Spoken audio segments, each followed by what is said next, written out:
Hey, good morning everybody. This is Levi Comstock with Coat. Right now we have an old flake floor. It was our classroom for years and it has been poured on and actually never got sealed. We had a class do it and then they went right into samples on top of it. So it ended up getting spilled on, poured on. It was a horrible floor to start with. Underneath it, I think we had over 40 gallons of just leveler in there that we made with an epoxy slurry. And here today we're gonna show you, we're gonna see with you just how smooth we can get this going with a new flake floor system. We're gonna be rolling, probably I'm gonna be shooting for about 200 square feet per gallon of a black base on top using our ultra-flex epoxy, going right over what's existing. We did go in there and surface grind and sand everything, so there's pretty smooth floor already, not a lot of highs. And then as soon as we have a nice even base, we're gonna broadcast into it. And remember, when you're throwing flakes, don't waste a lot of excess product. If you pour a bunch of extra liquid epoxy on your floor, you're gonna end up absorbing into too many flakes and you'll end up running into problems there. So make sure you have a very even cross-rolled floor that's nice and thin. So here we are mixing our pigment into our epoxy base. This is our Ultra-Flex.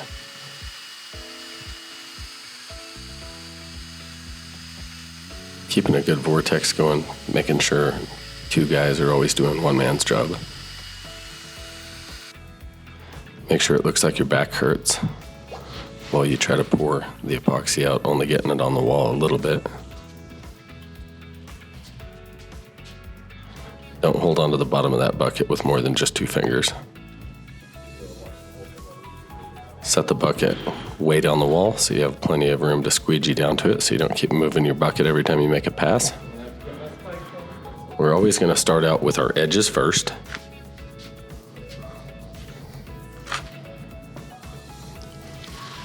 It's important to always act just a little bit lost and confused as to what you're trying to do.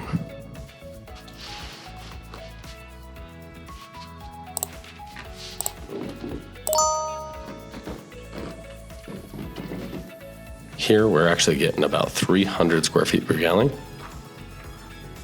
And I am spreading using a actual flooring squeegee, but it's the thick foam flooring squeegee.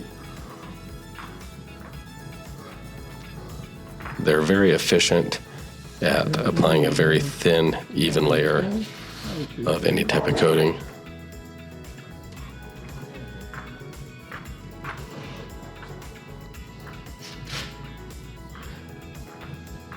I love using a black base.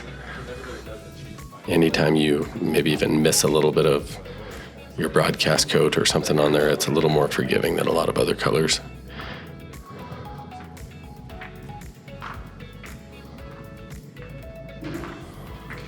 This is our old classroom, so it's just been a mess in here, and I am just pouring directly up to the wall because there are no baseboards installed yet.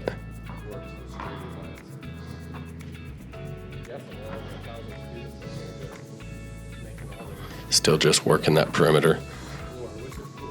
As long as you work all your edges, your borders first, and it really leaves you opened up to spend plenty of time on the center of the floor. I see a lot of people constantly trying to work the middle, and then they have all this excess around their edges, and the edges are the last thing to get done, and they end up having to go back across the whole floor again just to make it somewhat smooth or not have big puddles left everywhere. So always work your edges first. You guys see this floor is actually pretty damaged and ugly, but it's pretty smooth and sealed, though you can't really tell, but this already had epoxy and flake down on it, and then we just ground the hell out of it trying to get a bunch of epoxy and different things off the floor. We just have used this for pouring anything on in the last few years, and this was a very badly damaged floor to begin with. Originally, this was a tile grid system, so it's all hollow underneath this floor, and it was big 24-inch tiles that are all removable, so they were very loose, and a lot of the grid system had actually failed. So we just ran a slurry and filled in all the tile grout lines, what would have been grout lines, but to the grid system it was sitting on, and then we went ahead and did a regular flake floor right on top of that.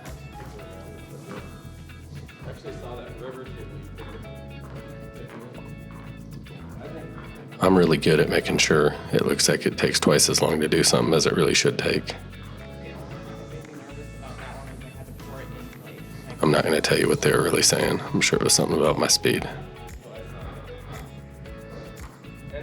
I am wearing spiked shoes here, and you notice I'm trying not to drag my feet while I walk.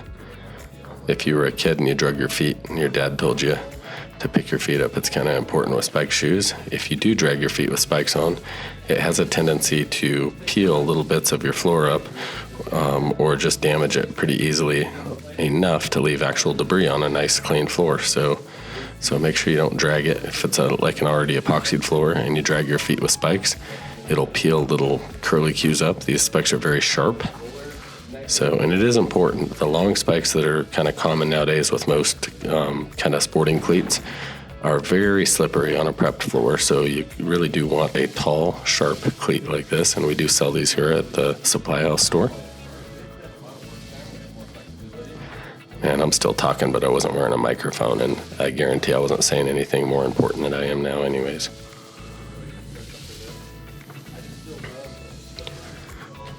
Try to act like you're not that good at handling a pole. Just trying to cross roll, rolling, looking for any little squeegee chop marks out there that you left. It's easy to leave little tiny puddles, and cross rolling across it, you want a very even consistency on your floor here. Remember, I don't want any excess puddles whatsoever. If there is an excess puddle, I will mop it up with this or remove it from the floor or whatever I need to do. Because if you have too much product down and then you throw your flakes down, it'll just absorb up and totally encapsulate flake. And it's crazy what just a little bit of excess product will do as far as wasting a flake that you never had to throw in the first place. And you don't want a big lump on your floor anyways. So you just want enough epoxy down to stick to that flake when you broadcast it.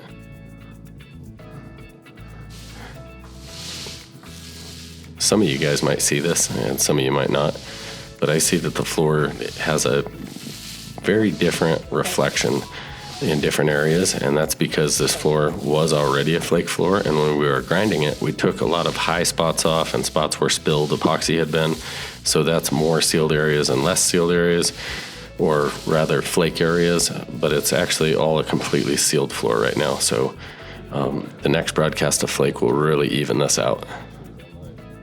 There's my spikes. You can see them kind of messy.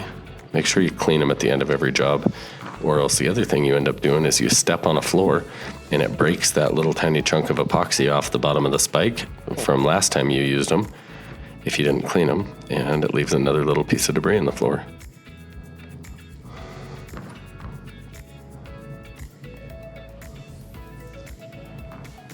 Yeah, don't ever get a chip brush out and look like you're professional and get around this accurately. Always act like you're a geriatric dude that can't bend over, and just do everything with your squeegee.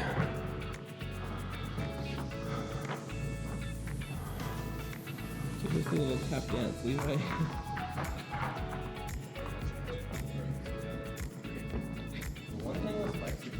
This is a zero VOC product, meaning it actually has zero odor. Nobody saw that.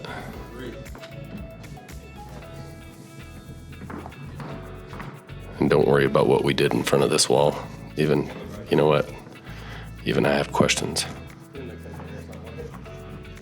What was this wall for? I do not know.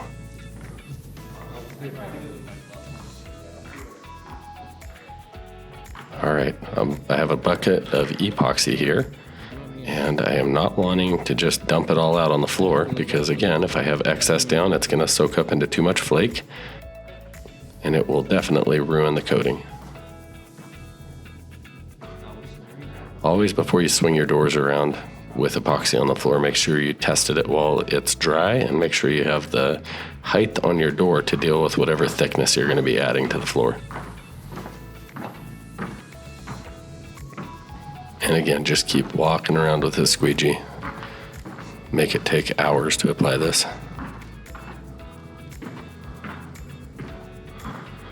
You guys might not notice it, but I am somewhat organized in here, and I do believe that being organized when you're applying your coat is very important. It really helps you actually gauge how much product you're going to need, and you don't want to just be dumping little piles out and pushing them around. It's going to be very difficult for you to guess how much product you'll need, and you'll be leaving little puddles everywhere. Your cross roller person will be yelling at you, even if it's you. One thing I love right here that you guys might have seen, a lot of people are used to using polyaspartics, and I do believe in polyaspartics and polyurethanes as a top coat, and we do both of those depending on what your need is. But I really prefer always to run our UltraFlex as the base for any kind of coating like this, because it does bond very well, much better than a polyaspartic or a polyurethane, to many different types of surfaces. It has a way higher bond strength than any epoxy you can find. And you can broadcast into it. You can even pour this very thick. It's a very forgiving epoxy, so you can do some decorative stuff with it as well. And then you can top coat it with our polyurethane or our polyaspartic, depending on what your overall goal is. But one amazing thing is you have an incredible work time right now. So we can be working this product for actually about 4 hours and still broadcast flake, and you're not going to be in any trouble or any time. You're not going to be running out of time in any way. So if you were stuck on this floor for a full 4 hours to get it down, which maybe you had some huge emergency or your crew left for lunch or something stupid like that, you'd still be able to spread it out and still broadcast into it. So it's very forgiving, it's very shock resistant, so it'll take all kinds of thermal shock. You never will see hot tire pickup when this product's applied correctly.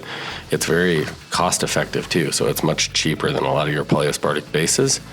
And I do believe in a polyaspartic, but I only believe in using the polyaspartic for what it's made for. So, and one thing right now, I see a lot of companies, they either sell epoxy or polyaspartic, and both of them want to always just tell you to just use one or the other, and it's usually whatever they make. So I think it's important to understand the strengths of each system, and this floor will way outlast any total polyaspartic floor that's a polyaspartic base, in my personal opinion. And it gives you way more working time and forgiveness when you're actually applying it, and it's very inexpensive. This was about 6 gallons to about 2,000 square feet, so we were getting about 300 square feet per gallon.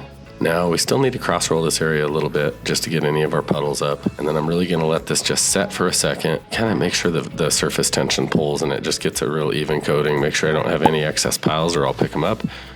And then I'm going to just grab a bucket full of flake, and this is actually real mica flake. And if you notice, I'm really good at looking like a princess, so you just gotta throw it up in the air there, underhand. You can see I used to play slow pitch softball with Rosie O'Donnell. I can underhand pitch pretty good here. I'm trying to bounce it off that ceiling. You can probably guess that I never got chose for any kind of sports in school. Just keep throwing it around like a princess, acting like you know what you're doing. Then go get the leaf blower. Just have fun with it. Make sure, this is called broadcast for rejection, what we're doing here, meaning we're going to broadcast flake until the epoxy is soaked up into as much as it can, and there's still just flake on top. So don't worry about, even if you threw down a bunch of extra, you can always just run your scraper and vacuum that excess up the next day and reuse it. So you can always reuse the excess again. And this just means you're 100% coverage. It's a really heavy top coat on a thin epoxy base coating here. So very inexpensive to really do, very damage resistant. And unlike that cheap vinyl flake you see, this actual real mica flake, it becomes really color stable and very, very durable, temperature resistant. So if you ever did welding or something like that in a shop, this is going to be way less likely to burn, yellow, get all kinds of the crazy colors you'll get from over temp and burns and whatnot and stuff like that. Very impact resistant as well. So yeah, one thing I learned in the Marines is if it's stupid and it works, then it's not stupid. So I don't know. I'm sure there's a million better ways to broadcast flake, but maybe I like to go home with gold glitter up my nose. And I am wearing a mask, you just can't see it. Here we go. We're just about done. I'm broadcasting a little heavier over here where I started, just making sure that I have that 100% broadcast. Do try to pick your feet up. Don't drag your feet around or you'll get big clumps of flake. And I'm probably walking around way too much. You don't want to walk everywhere once you have epoxy and flake down.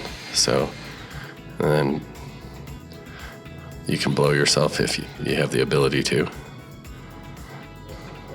That's how I keep my face clean. There we are. Now just kind of dump it out like you're giving some for your homies down below. I am not officially sponsored by DeWalt, but I should be. Kind of testing it. The flake's been down for a little, probably 10 minutes now, and I'm just blowing it around to any little wet spots, looking for any moist areas that I need to blow stuff onto.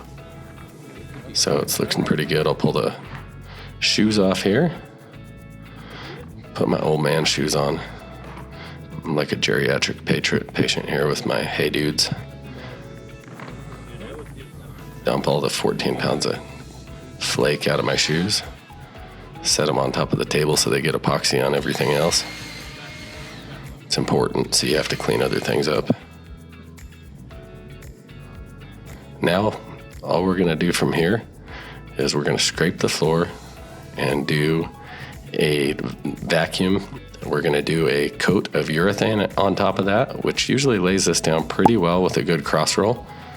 And then we're gonna go ahead and sand it with our, just a 16, 17, I don't even think it's 17-inch floor sander here with 120 grit screens, just a light sanding, and it's gonna take any little high or rough areas of this sealed flake floor and take the highs off, and I'll clean it up, and I'm gonna spray a second coat of urethane because we want a very smooth surface that's easy to Swiffer or clean, without any additional struggle with mopping or anything like that. And this floor should have amazing traction, impact resistance, and with our polyurethane top coat, if you spilled gasoline or anything like that in a shop, it'd be very resistant to that and very unlikely to have any kind of damage from chemical or hot tire pickup from a car, and super impact resistant if you drop something on it. So call us if you need anything or if you want to sign up for a class. And thank you for watching our YouTube video. If you did like what you saw, please hit that like button, the subscribe button, and come back and watch what we have coming up next week. Talk to you soon. Love you guys.